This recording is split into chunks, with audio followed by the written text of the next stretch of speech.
Hi, and welcome back to another episode of The Current. Today we have a special lineup for you all, including two special guests. If you're looking for a good movie to add to your summer lineup, Nick is here to talk about some of the upcoming highly anticipated releases.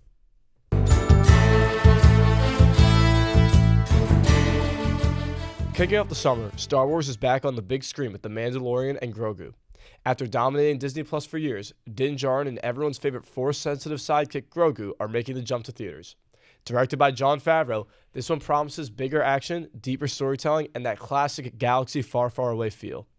If you've been following this series, it's a must-watch. But if not, this might be the perfect place to jump in.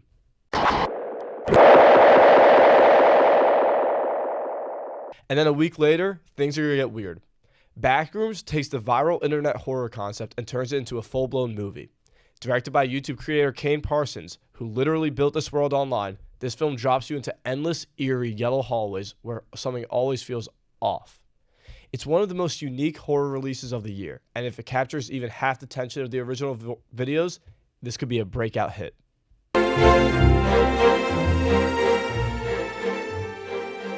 Then we've got a major return. Toy Story 5. Pixar is bringing Woody, Buzz, and the gang back again. With Tom Hanks and Tim Allen expected to return, this movie is already hitting the nostalgia button hard. The big question, where do these characters go after such a perfect ending in the last film? Either way, expect heart, humor, and probably at least one moment that hits way harder than you expect.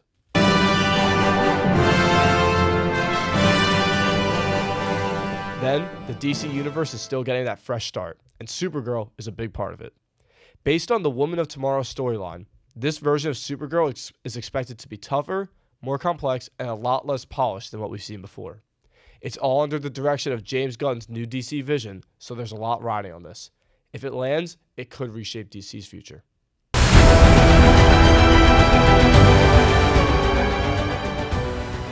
Then mid-July brings something epic. The Odyssey, directed by Christopher Nolan, takes on one of the most famous stories ever told. Based on Homer's classic, this is expected to be a massive, visually stunning journey. Nolan tackling Greek mythology, and that alone makes this one of the most intriguing and potentially mind-blowing movies of the summer.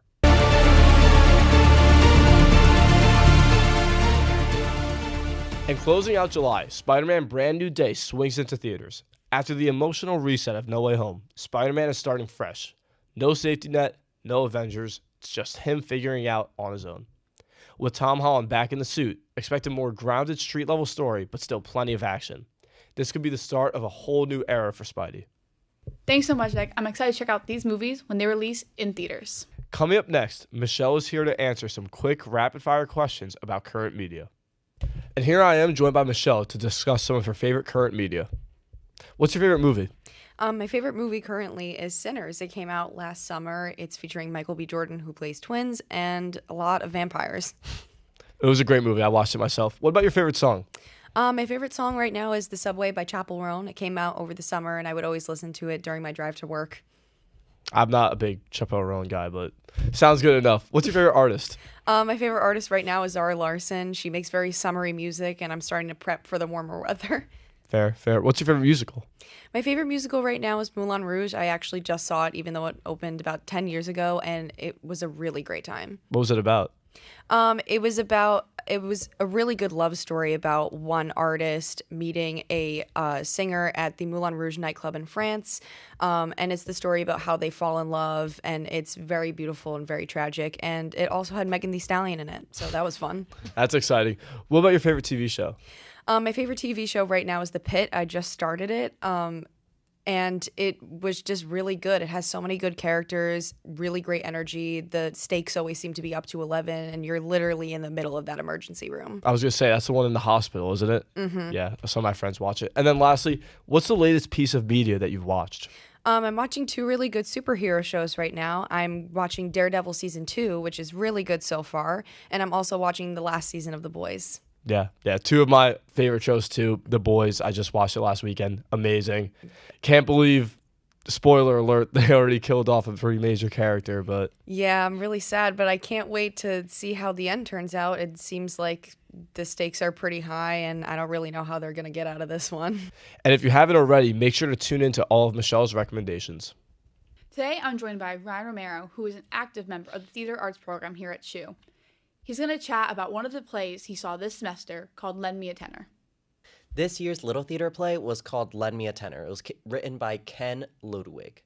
Lend Me a Tenor was a fast-paced comedy about a famous opera singer who goes missing right before a big performance, throwing the theater into chaos. As a substitute is rushed on stage, a series of misunderstandings, disguises, and mix-ups spiral into hilarious confusion.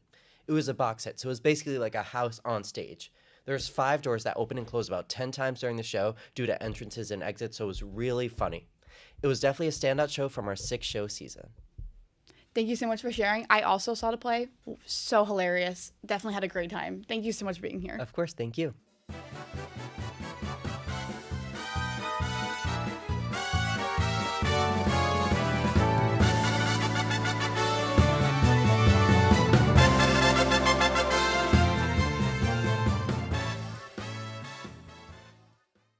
And that's all the time we have for today. Thanks for tuning in and getting the updates on today's pop culture. I'm Nick. I'm Amanda. See you next time on The Current.